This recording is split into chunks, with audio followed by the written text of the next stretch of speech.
Good morning and happy new week. I hope that you are well. You had a restful weekend and of course you're ready for the week. Welcome to the show. This is Your World and my name is Winnie Lubem. And of course, today it's all about the HPV vaccine. And I know majority of the times when we talk about HPV or the vaccine itself, a lot of people have a lot of things to say as far as that is concerned, but not to worry because by the end of the conversation today, you will understand more about HPV, that is the infection itself, and of course the vaccine aspect of the same, because as we all know, cervical cancer is one of the few cancers that are actually preventable through a vaccine, and yet it still claims lives.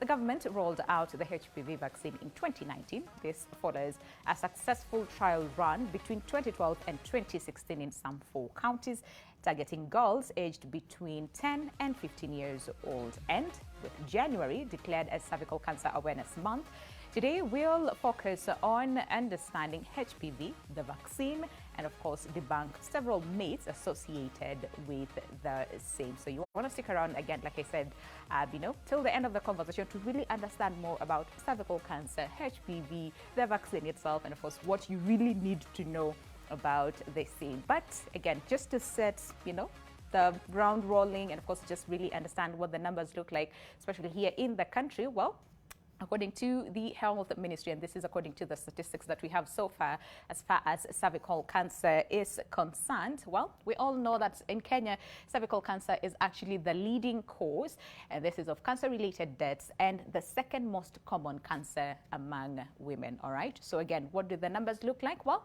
5,250 new cases and 3,268 deaths are actually reported annually, and this is according to Globocan.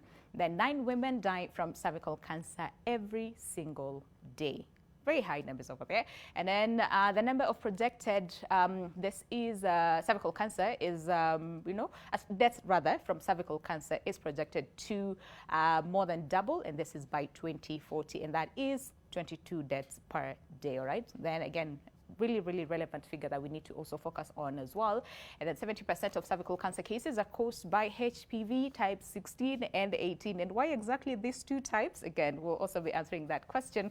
And of course, the introduced quadrivalent vaccine has demonstrated nearly 100% effectiveness of this. I mean, this is as far as the HPV vaccine is concerned. Like I said, of course, we'll be delving deeper into the whole world about HPV, the vaccine itself, and what you need to know about the same. But we have a question for you as well today, and this is as far as the topic of conversation, and that is understanding HPV vaccine. And the question that we're asking you today is, what is it that you know about the human papillomavirus, or HPV, all right? What is it that you know about the human papillomavirus? As per usual, engage with us on our social media platforms, that is at NTV Kenya, both on Facebook and on Twitter as well. The hashtag to use is Your World, and let us know what exactly is it that you know, because like I said, there's so many myths, there's so many misconceptions, there's so many mis and disinformation, as far as HPV is concerned. So we just want to understand from you, what exactly is it that you know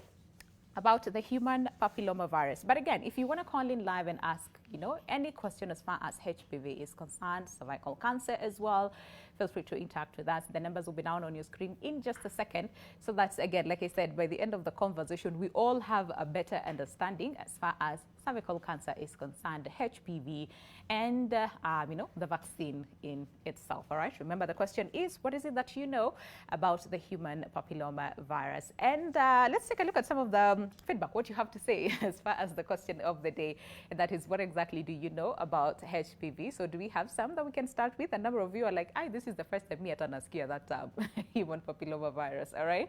So again, we'll try as much as possible and debunk all those myths, even as we combine your feedback as well. So let's take a look at some of what some of you had to say as far as the question of the day. That is, what exactly do you know about HPV? Well, Mamake Lishan Sankara says it is a virus that causes cervical cancer. Men are the carriers, but affects women because of the anatomy of their reproductive system. It is sexually transmitted and takes years to manifest. Kama super gonorrhea.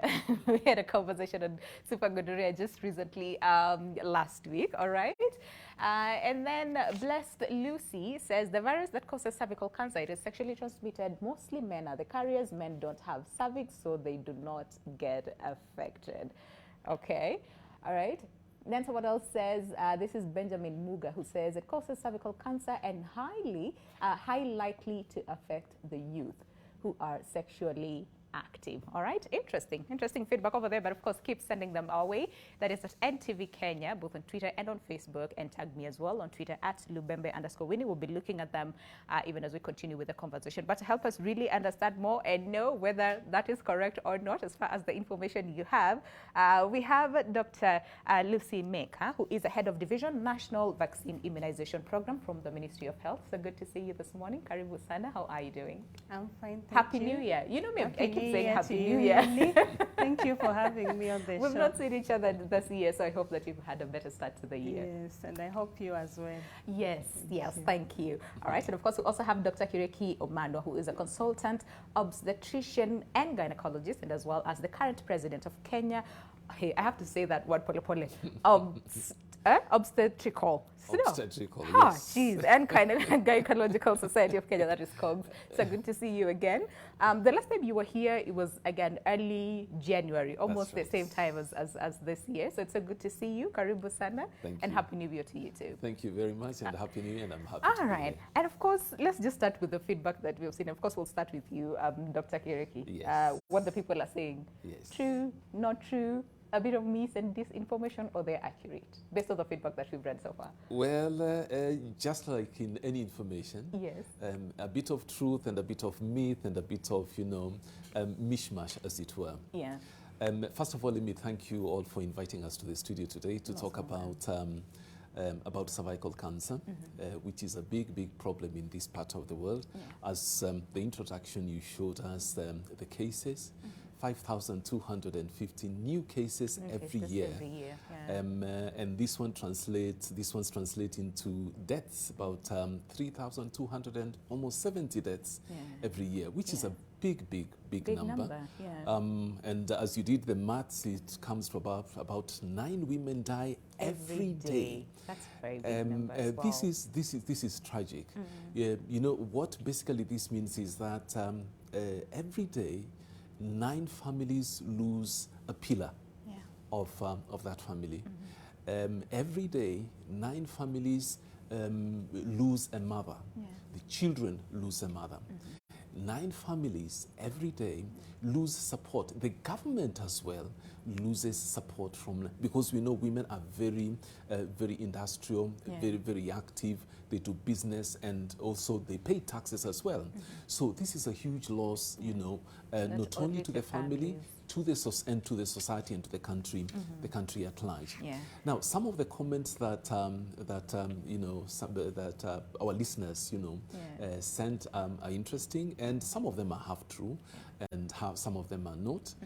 When we talk about cervical cancer, it's a big problem. What are some of the causes that can lead to cervical cancer? Yeah.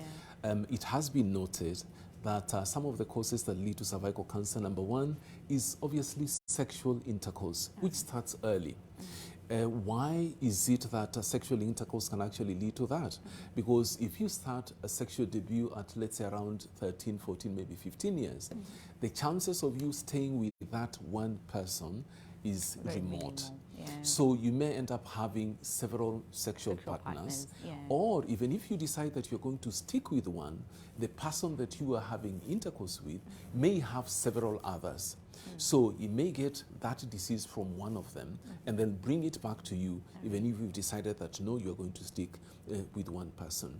That is one of the reasons. The other reason is that the other cause is smoking.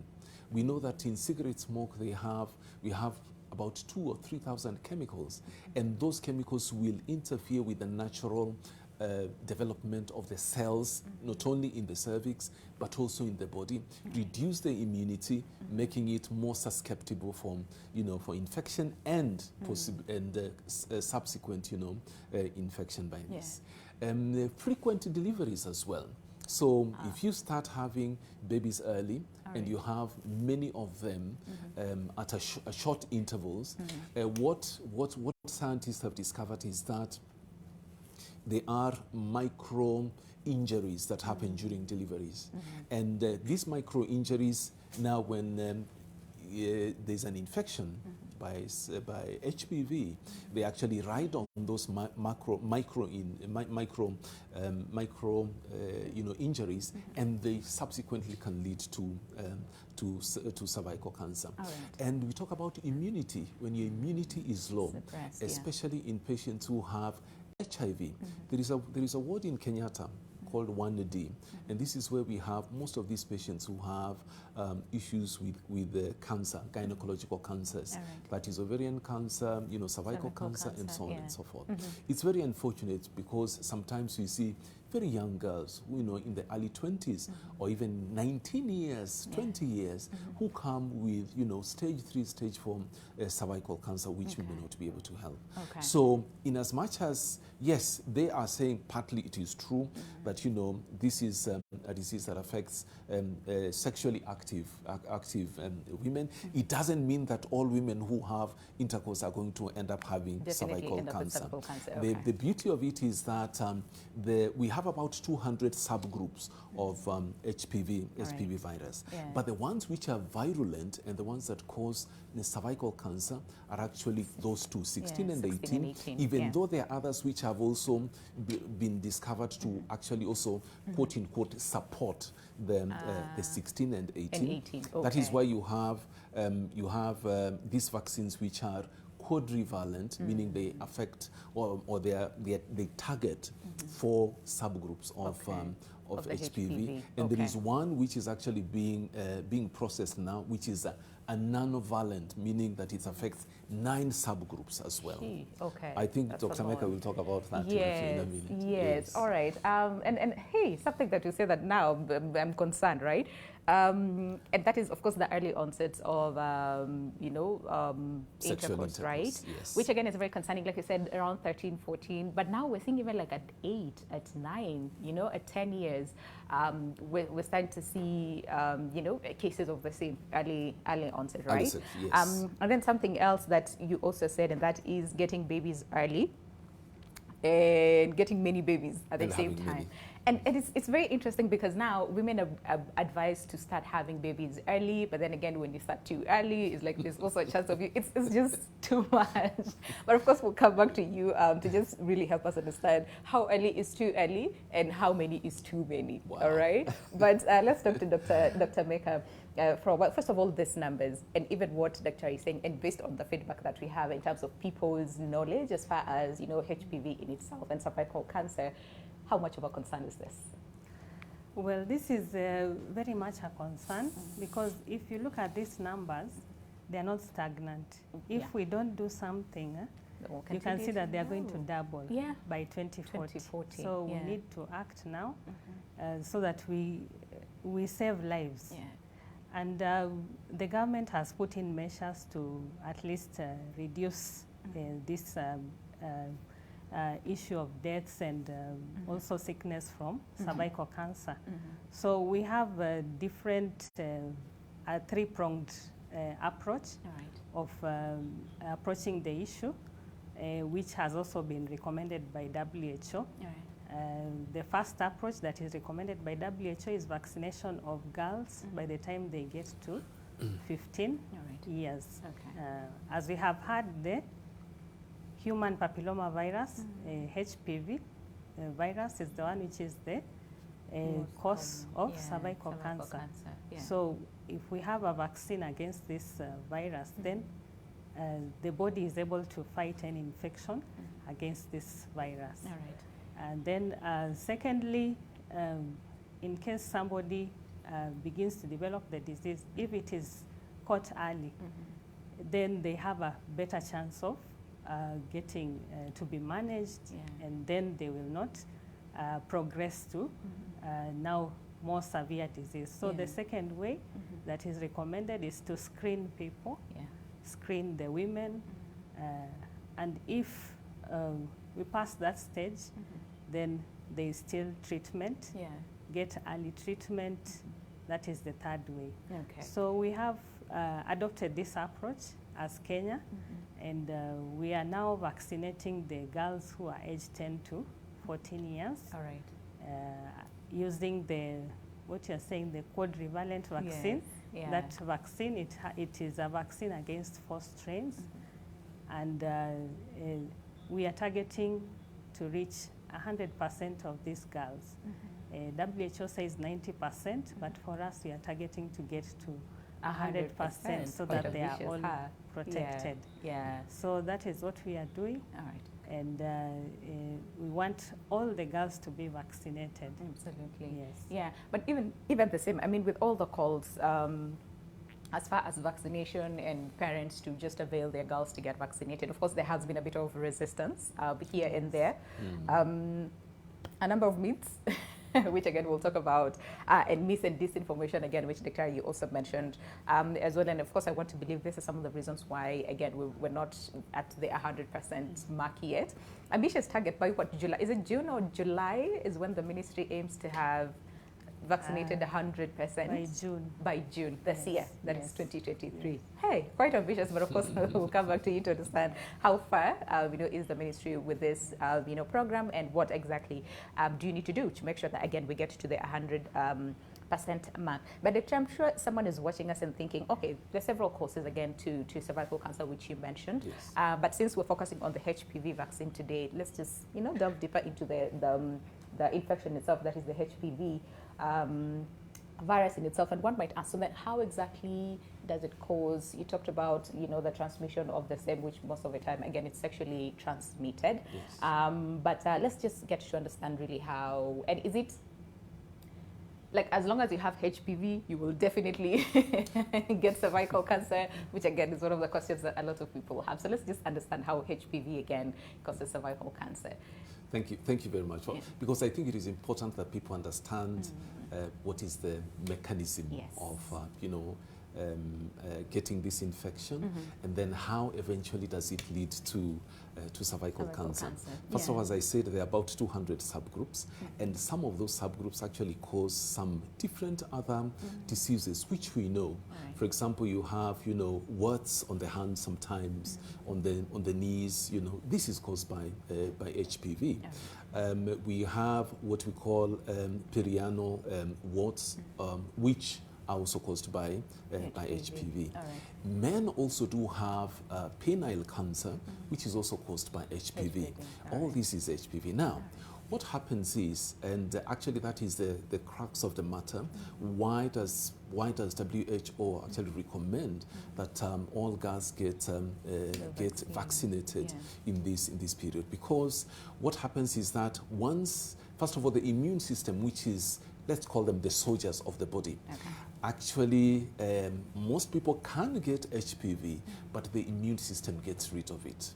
If it's strong enough, it gets rid of it. It clears it. And but the few who the immune system is not able to clear it, what actually happens is that the virus embeds itself in the cells of the cervix. And it takes a long time, because once the virus gets there, it inculcates itself in what you call the DNA of the cell. And the DNA is basically what produces or what manufactures protein and actually leads to division of cells. So when HPV, the papillomavirus, gets into these cells, it takes over the control. So the cells do not divide as they should. Because now somebody else, a foreigner, which the HPV has come in and has taken control, the cells do not produce or do not function the way they should. And this takes a long time. It takes about 15 to 20 years. That is why the vaccine is important, because if the young ladies are vaccinated around 10, 15, by the time they start having intercourse, the body will have actually the immune system will be fortified, as it were. So essentially the basic problem is once the vaccine gets into the cells, takes over the normal functioning of the cell, distorts the normal functioning, and after some time leads to cervical cancer. Now, as Dr. here said, there are 3 prongs. The first one is vaccination, the next one is screening, and the third one is early treatment.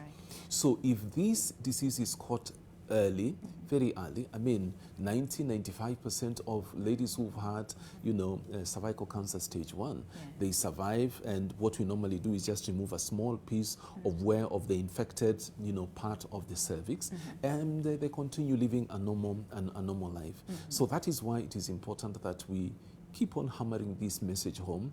It is important for our young ladies to have this vaccine such that we can reap call it the harvest. Yeah. We can reap the results, yes. further downstream, maybe in the next 15, 20 years. Absolutely. And then you mentioned at some point, I mean, to some people, the body is able to sort of like clear off, the HPV, but then to others, it is not. So what are some of the symptoms that then we should be on the lookout for, especially for HPV? How do I know that I am infected? Sometimes it's symptomless. Yeah. But sometimes you have genital warts. Yeah. When you have genital warts, genital warts is some growth, some around the skin, and the skin may be the skin around the vagina, the what you call the labia majora, or even the labia minora. Sometimes it's even inside the vagina itself, or just around the private parts, as it were. This when you look at it, some of them are tiny, and some of them can actually be quite big and ugly and humongous. You can be able to sort that out. But when it comes now to cervical cancer in itself, sometimes you don't have any symptoms at all. That is why the screening is important. At least once every 3 years. That is what we've taken in this country. In some countries, they do the screening once a year for 3 years, and if everything is okay, they can do it every 3 years. In the developed countries, they actually use the HPV now screening. They test for HPV. If the HPV is negative, so you do it once every 5 years. But again, there are cost issues which are which come into that. By the time a patient comes and says, I have some issues, I have some bleeding, I have some horrible smell coming from my private parts, sometimes maybe I have some pus coming from there, it is very late. Very, very late. So that is why the screening is very important. Because then we will catch this disease before it is advanced. Absolutely. And we will be able to help these patients very, very easily. And majority of the times we usually talk about that early screening, just go for checkup. But again, our health-seeking behavior is really bad. I mean, we're trying, but we're not there yet. As far as it doesn't really have to hurt for you to go to, a healthcare facility just to get to understand what exactly is happening. Absolutely. All right. So Dr. Meka then, how are we doing as a country? How much of the vaccination have we done? What are some of the gaps that may be identified? And and especially for this group, because again, this is what we're starting with as a country, the 10 to 14 years. So how are we doing? How many girls have we vaccinated so far? Yeah, well, I can say we are doing. We've tried. Okay. Yes, we have tried. Quite a bit. All right. We have vaccinated close to 1.8 million girls in this age group, which is, 1.8 women protected for the future. That's quite a good number. But there's still a huge percentage out there that is not vaccinated, because when we look at the number of girls that we need to vaccinate, this 1.8 million only starts for 58%. And that is the first dose. All right. So that's just the first dose? Yes, that is the first dose. Okay. The second dose is much lower at around 28%. So we see we are not doing as well as we would like. We find that there are those who come for the vaccine, but they do not come for the second dose, and there are those who are not coming at all. And then we also have disparity within the country, with some counties doing very well. Having vaccinated almost 90% of their girls, while others are tailing behind. So we still need to do a lot. We are still looking for those girls who have not been vaccinated so that they can get their vaccine. So in that, we've been doing planning with counties to be able to identify where the girls are so that we can be able to reach them. All right. So what are some of the reasons that then either the girls are not coming at all to get the vaccine, or again, like you said, 58% came for the first dose, and then, that was it. 28% have only been vaccinated with the second dose, right? So what are some of these reasons, that maybe you have identified as a ministry, that leads to this low numbers, especially the 28%, which is quite low? Yes, this has been very concerning. So we did survey early last year to be able to see what is happening with this, and we found that there is quite inadequate knowledge. People do not know about the cause, first of all, the cause of the disease. All right. Yeah, there are people who maybe have myths. When the disease strikes, people could think it's caused by something else, either witchcraft or, just they would not attribute it to the HPV virus. All right. And then also just knowing about the cause of the disease, because as the doctor has said, by the time the disease is manifesting, the infection happened a long time ago. So people do not know that this is how the disease progresses, and we need to, attack the issue at this point, at a certain age group. All right. So that is mostly what is happening, because when you know about, like if there is a danger that is coming towards you and you know about it, you're able to do something. That's true. But when you don't know about it, then you're not able to react in time and maybe build a fence in time. So that is mainly what is happening, and that's why we take this chance during the awareness month to make people more aware about what is happening and what they need to do. Absolutely. Yes. And of course, again, huge wake-up call, especially to the parents, just to make sure that, they consent, first of all, to have the child vaccinated, because again, like you said, there's a lot of mis and disinformation around the same. So majority of the parents are like, maybe not. There was a conversation around if they get vaccinated, then it's like we're sort of allowing them, we've given them permission to go and do whatever it is that they want, because they are quote unquote protected, which again should not be the case, right? All right. How about we take a break? But of course, when we come back, we then want to understand. Fine. Of course, there's a target that is to achieve 100% vaccination by June 2023. I am hopeful that is going to happen. But then again, what exactly is the ministry doing to make sure that that is achieved? But at the same time, Dr. I'm sure there are some women who, like older women, above like 15 years of age, maybe 25, who are like, okay, can I also get vaccinated with the same? Of course, we'll be answering all those questions. But remember what we're asking you today, and that is, what exactly do you know about the human papillomavirus? We'll come back with more of your feedback. I can see someone here who says sexually transmitted, also by contact, painless, no known cure yet, but vaccine against it is available. Okay.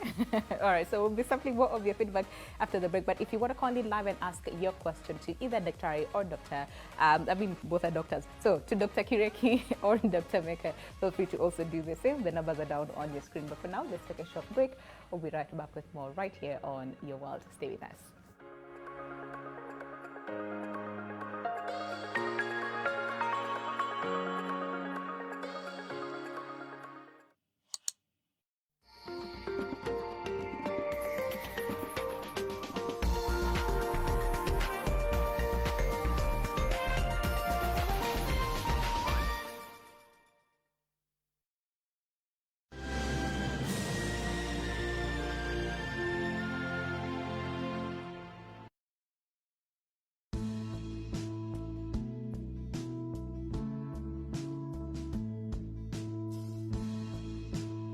National Cancer Institute of Kenya and partners invites you to join us from 2nd to 4th February at the Kasarani Primary School, where screening will be done and the public will be educated on cancer and its associated risks. The National Cancer Summit will be taking place at the same time from 2nd to 3rd at the Safari Park Hotel, where health experts will show and share best practices. Own your dream home from as low as 1.98 million Kenyan shillings within the popular and rapidly expanding prime neighborhood of Vipingo, Kilifi. Call us today on 0740 400 215.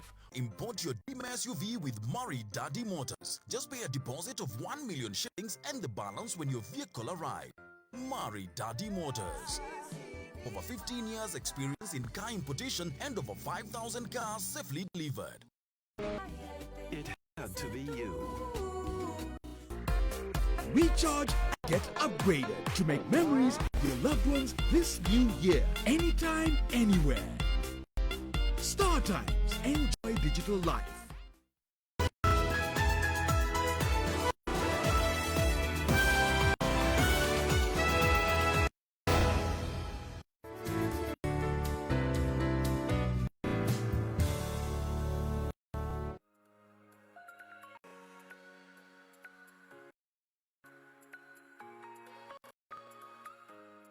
All right, welcome back. Glad you're still with us.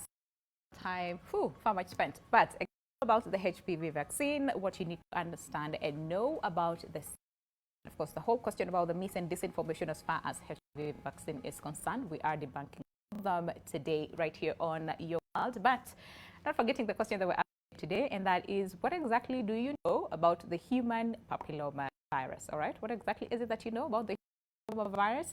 At NTV Kenya is how you can reach us. That is via Facebook and on Twitter, and let us know what exactly you know about human papillomavirus. What is it that you want to know about the same? What are some of the myths that you've heard as far as HPV is concerned? Again, send your questions away. And that is on our social media platforms at NTV Kenya, both on Facebook and on Twitter. Tag me as well at Lubembe_Winnie. But like I said, if you want to call in live, maybe you have that question, It's really, really burning and you have to have the answer today.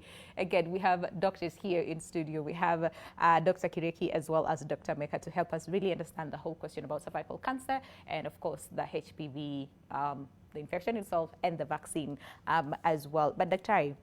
Of course, there's that question of, the target is mostly 10 to around 15, although like I have had 8 to 12 and then 9 to around 13, but let's just say averagely around 10 to 15 years is highly, highly recommended. So maybe someone is watching us and thinking, okay, I'm 25 or I'm 26. Can I also get vaccinated for the same? Yes, they can actually get vaccinated for the same. Simply because, remember, as I said at the beginning, that the immune system actually does get rid of the HPV virus. But by chance, some of that, in some of the patients, the HPV virus, sticks onto them and they end up having cervical cancer. Why is it recommended that even older ladies can also have the vaccine? It is simply because that there is a small chance, or there is a chance such that they may not have been infected by the HPV 16 or 18, which does eventually lead to cervical cancer.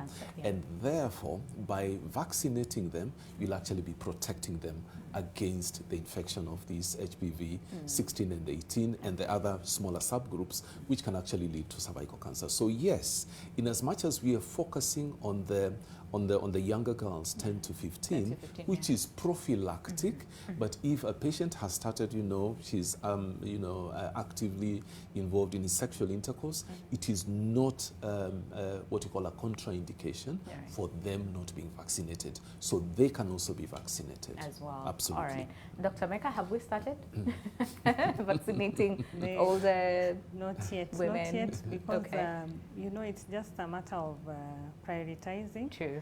Since we've not yet reached 80% and above, we still focus on getting these young ones. As Dr. said, there is a chance that, maybe the person has not been infected. So it is a gamble.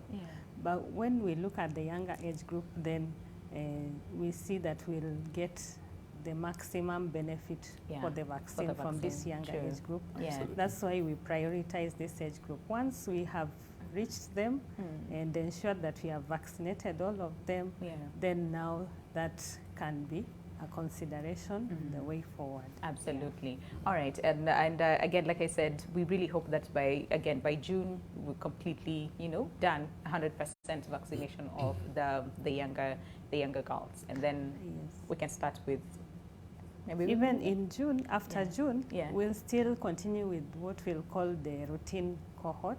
That is the 10-year-old girls. So we'll focus our energies on getting the 10-year-old girls going forward, because there are those who will continue to turn 10. That's true. Even That's true. Yeah. as we go on.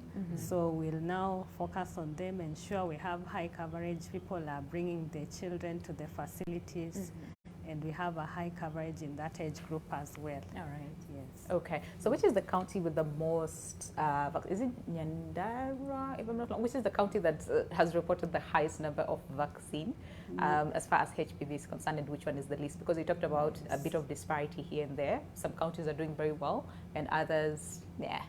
Yes, Still, some counties, some counties like Nyandarua are doing very well in the first dose. Vihiga is also doing very well in the second dose. And we've seen quite disparities, particularly the counties in the northern region are doing quite not well. So well. Yeah. So we realize that we have to, you know, focus our energies on what is happening where people are not being vaccinated. So that's why even currently we are working with the counties to be able to increase these numbers so that we do not have disparities in the country, which will be more visible in the future if we don't do anything currently. Absolutely. Yes. All right. And actually, before I lose my earlier question about how early is too early to start having babies, and how many is too many? Now that is a tricky question. We are having a problem in this country because we're having a lot of adolescent pregnancies. Yes. And if you look back the last 2 years or so, actually the number of adolescent pregnancies has shot up. I think we have a problem. We have a problem, as we were discussing here some time ago, that we as parents are actually not talking about, you know, some of these things. When we assume that our children, actually their hormones are not doing anything, they are very nice and, you know, humble children, they don't do stuff, they don't go to internet, they don't talk amongst themselves, etc. Until something happens and you ask yourself, Allah, when did this happen? And then, you know, as in most societies, the men will say, honor you mtoto wako vile amefanya. You know, we sort of blame it on the women. So I think, first of all, children have no business having sex. I think, let's put it that way.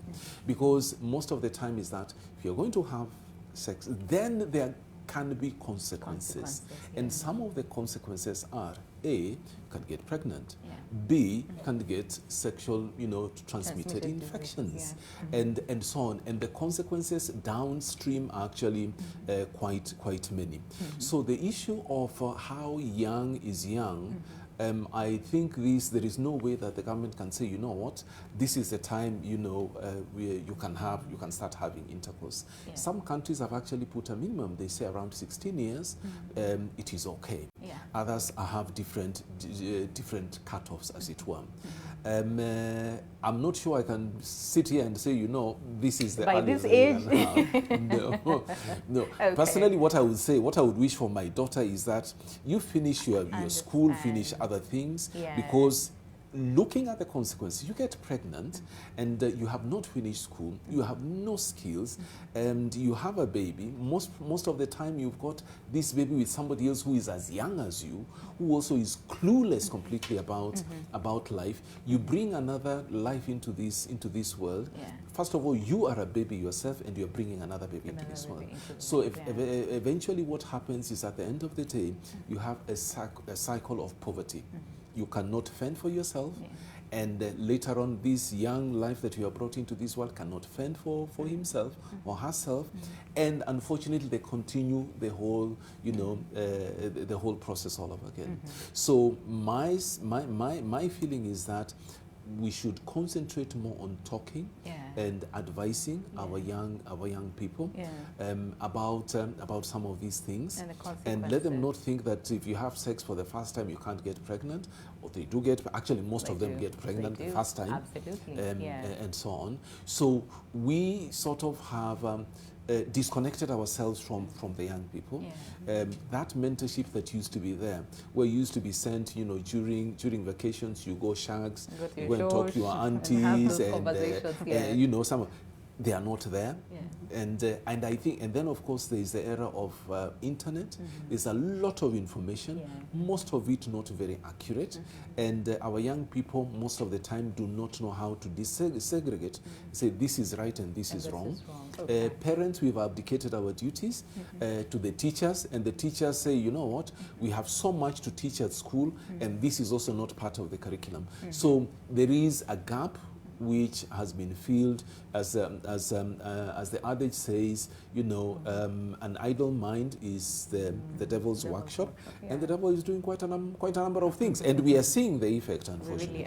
We really so are. I think we need to sit back, to take a step back as Kenyans, as parents, as religious societies, as government, and see how we can help our young people. It is absolutely unacceptable to have 200,000, adolescent pregnancies. That's true. I mean, the recent statistics by the health ministry is really wanting and very concerning. Absolutely. For all of us. I think, and maybe sort of like change the approach. You know how when we were growing up in school, we would have people come talk to us, have like very graphic photos and images, and that scared, majority of the people. And your mother would say, People do, and you know the consequences of the same. But right now, again, that is not working anymore. Absolutely. So I don't know, like maybe change tacts and have these conversations. They're very weird, but you talk about them because again, what do you do, right? Yeah. Okay, and then Dr. Meka, we're really insisting on how important it is for young girls to go and get vaccinated, right? But someone might ask, but what about the boys? Can they get vaccinated as well? Yeah, thank you so much for that question on the issue of the boys. Yeah. That is a question that we get a lot. What happens to the boys? Yeah. And we usually say, we are targeting cervical cancer. Yeah. So, it's the girls who have the cervix which is affected with this cancer. Yeah. So that is why we are focusing more on the girls. Yeah. Yeah, so for now we are looking at the girls more, but there is always evidence that is coming up on how vaccination of boys will affect the statistics for women, like a sort of secondary effect. Okay. But that information at this point is not very clear. So we still continue with the girls. It has been shown that if we get to at least 80% and above for the girls, then we can consider other age groups. Okay. Yeah, and also other genders. Okay. Yeah. All right. But at some point, we'll have the boys vaccinated. At some point, or that is not recommended as yet? No, there are vaccines that are also available for the boys. As Dr. said, there are also other diseases that could come from HPV that could also affect the boys. Yeah. So there are countries that vaccinate the boys. Okay. But for here, our priority, of course, is the cervical cancer, and that's why we focus on the girls. On the girls, yes. Fair enough. Okay. And speaking of the boys, Dr. we have a question. Comment. This is from Storyteller Akinyi on Facebook, who says, I was taught that men above 40 have the virus, and whether you use protection or not, the virus will still affect the lady. That is not true. That is absolutely not true. Okay. I mean, that would suggest that every man is infected with HPV, which is not true. As would also suggest that every woman who has intercourse will definitely have, cervical cancer, which is also not true. Okay. It's a sweeping statement which is needs to be debunked. Of course, as I said right at the beginning, some of the causes of cervical cancer is multiple partners. Okay. So if this man has multiple partners, then there's a very high likelihood that he can have that HPV virus, the virulent ones, and he can actually transmit it because of, his playing home and away matches, as it were. Do you see the statistics that was released recently? No. I only saw, a cheating nation, Right? Like the one man, 7 sexual partners, and 1 woman, 2 sexual partners. partners again? This is like 12 months. So now actually what we're asking ourselves is, okay, fine. If average is 1 man 7.1 women, and 1 woman 2.4 men. So where is this difference? The difference in between here. So there's something not very right about the statistics, but there are statistics all the same. But what it basically says is that there is you could say a hint of truth in that, because we have a lot of women with cervical cancer. So it behoves us to actually, to underline and reiterate that we need to think about our sexual lives.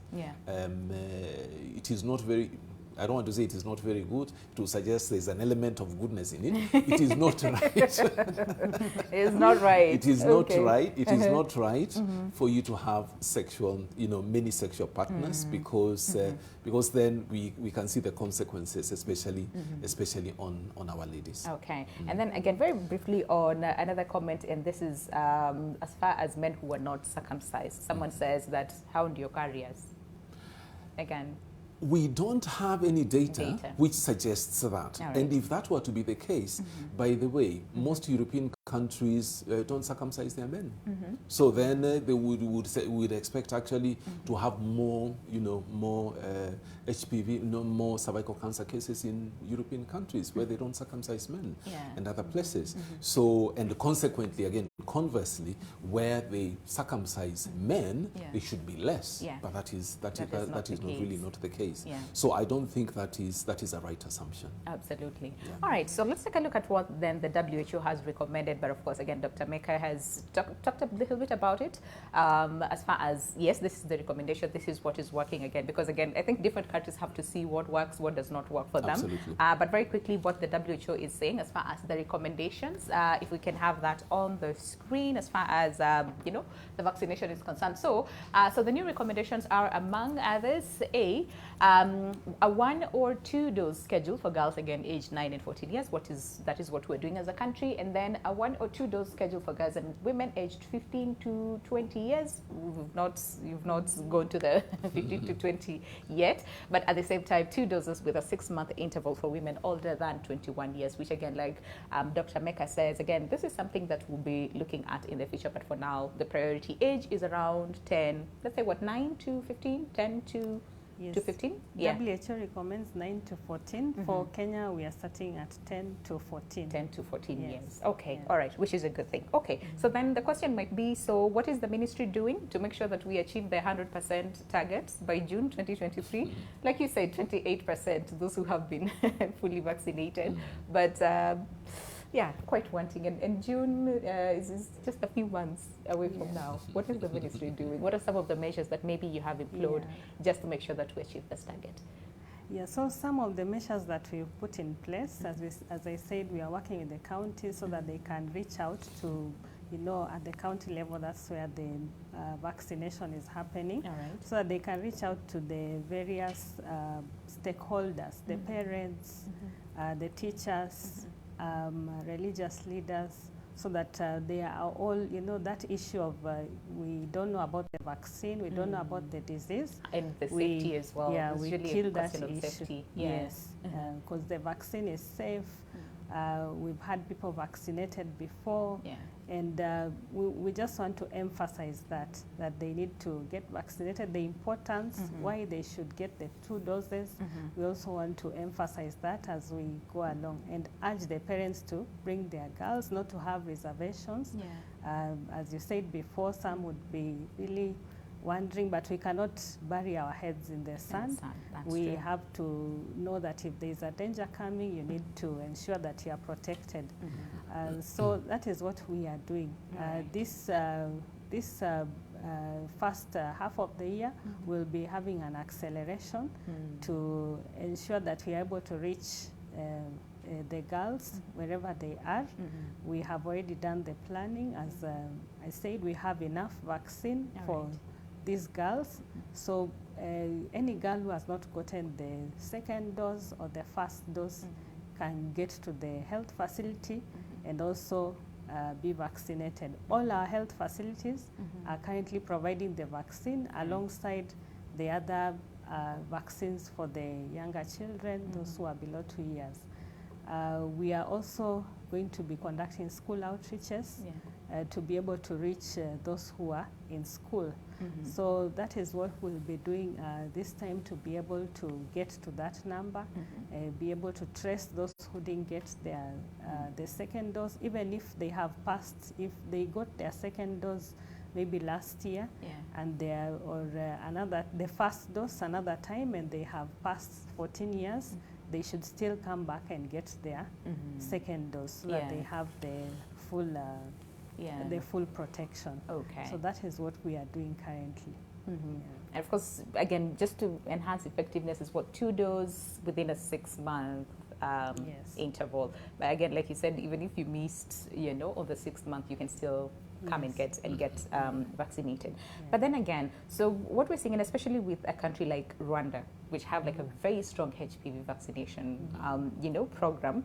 And again, what they were saying is that it could actually possibly be the first country in Africa to eliminate the disease. What is it that we can learn from that? I think there's a lot to learn from Rwanda in the way that they deliver the vaccine and the way they approached vaccination. Okay. Because once the decree was made from the government, the people really embraced the vaccination. And there was not a lot of mistrust. Once, they are informed that there is this vaccine and you need to take it. Okay. People embrace it very quickly. As we have a lot of questions. We've not seen the same with the, you can also see their trend with COVID vaccination. It's also the same trend. So we can learn that from them, but also we can learn things that are different. For example, in our country, we have places where the terrain is not as good. In Rwanda, you can have some places where the terrain is quite good and reaching people is easy. We have some places that are quite hard to reach. So that is why we'll focus on those places to ensure that even those who are in the hard to reach places are able to get access to this vaccine. Okay. So because the virus does not know boundaries. That's true. So we have to do something. Yes. Absolutely. And Dr. Can we just speak about screening then? Again, since we're not vaccinating, women, ladies, young girls above, the age of 15 yet in the country.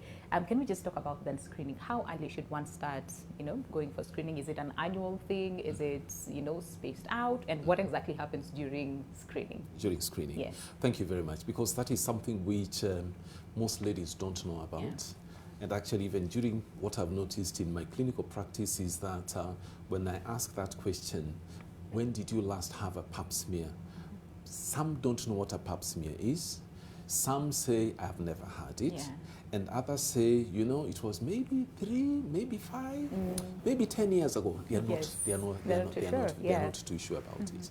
Now, when it comes to screening, obviously we don't want to start screening, 13-year-olds or 15-year-olds. It's too early.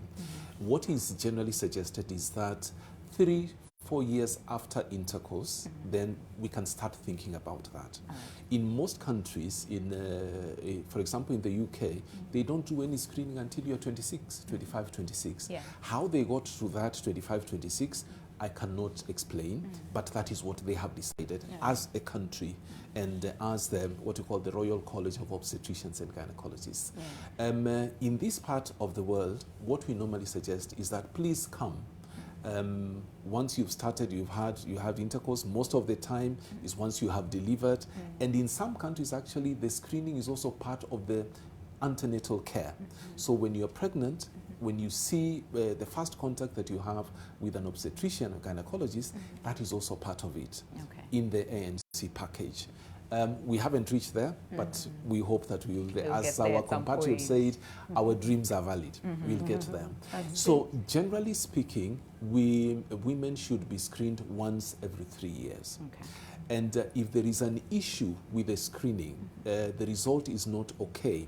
It can be an infection, for example, which can alter the result of the screening.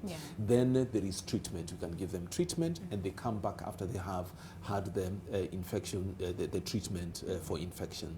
Then we take another swab again, and most of the time the result is okay. However, if we find that these results suggests that there could be something there, then we actually take the next step. And that next step is what is called colposcopy, whereby, first of all, the screening itself, what does it entail? It entails inserting what we call a speculum into the vagina. I'll call it vagina because that is the way it is. Because we are so used to using euphemism, saying a private part and so on. So we insert a speculum into the vagina, and then we open it. Usually this should be after the periods, because during the periods we can't do that, because obviously it will be the results will be completely distorted. And we take a brush and insert it into what we call the external os. The cervix has two openings. So if you can imagine the womb as a balloon. So where we blow into is the external opening, and then where the air goes into the balloon is the internal opening. So what we do, we go into the external opening with a brush, and then twist it gently, 360 degrees. You can do that once, twice, and then we get whatever tissue that we get from there, we smear it on what we call a slide, a glass slide. And then we put a preservative, which is usually alcohol, and then we send it off for analysis under a microscope.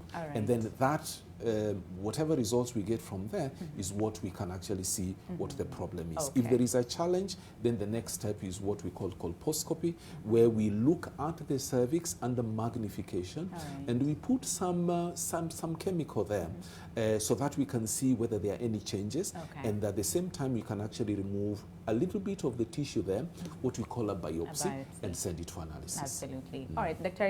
I'm literally being chased out of the studio, but at least we have an idea, and especially some women actually dread, you know, the procedure, a bit of discomfort here and there, but again, it can be a bit, it's a bit of discomfort, but I think again, when I talk the patient through, I say, look, this is what I'm going to insert. I'm going to open it. You'll feel a little bit of pressure. Don't fight against the speculum, because when you do that, you'll actually the one who'll be feeling the pain. And we end up being traumatized and say, mimi sitafanya, you know, mimi sitaenda screening.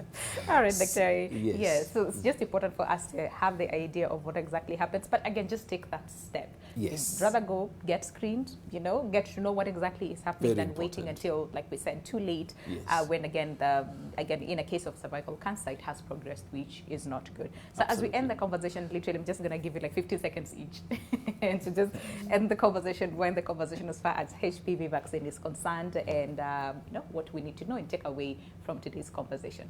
Very quickly, let's start with you. Ladies first. Yes, absolutely. Thank you so much for having me.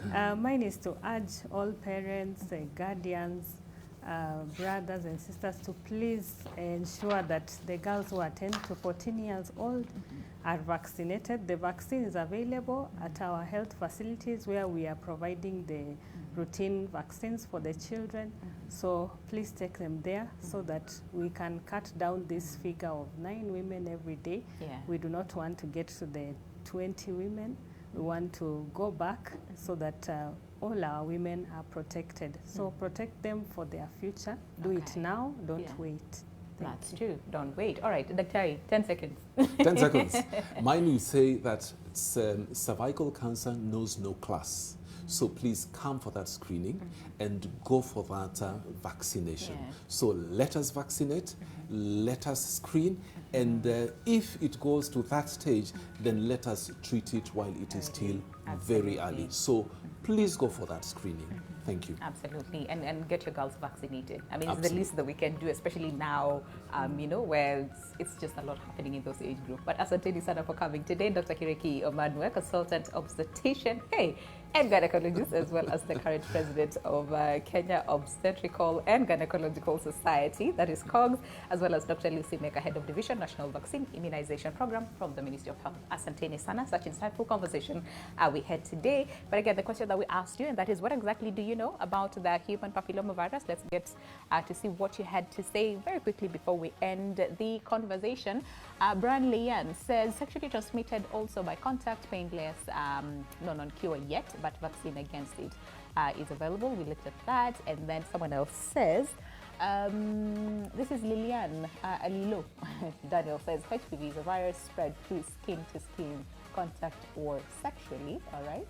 And then someone else says, this is Bon Boni, says, it is number one cause of cervical cancers. It is sexually transmitted or transmitted. All right. And then someone else says, this is George Emmanuel OSA, says, I think it is one of the viruses that nearly all sexually active people have, apart from flu virus. Okay, all right. And then someone else says, this is Caitlin Blitz, says, causes cervical cancer if not early treated. All right, Dr. I'm tempted to ask you to react to the same, but again, time is not on our side, so we just have to end it there. But remember, the conversation continues on our social media platforms at NTV Kenya, both on Facebook and on Twitter, and as well as on our YouTube channel. Again, let's keep the conversation going and educate each other as far as cervical cancer is concerned, HPV and HPV vaccine as well. But for now, have yourselves a lovely day ahead. I'll see you tomorrow morning, same time, same place, right here on Your World. But until then, stay safe and get your girls vaccinated. Goodbye for now.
Jik cleans and kills 99.9% of illness-causing germs and COVID-19 in your home. Jik, your family's guardian against germs and COVID-19.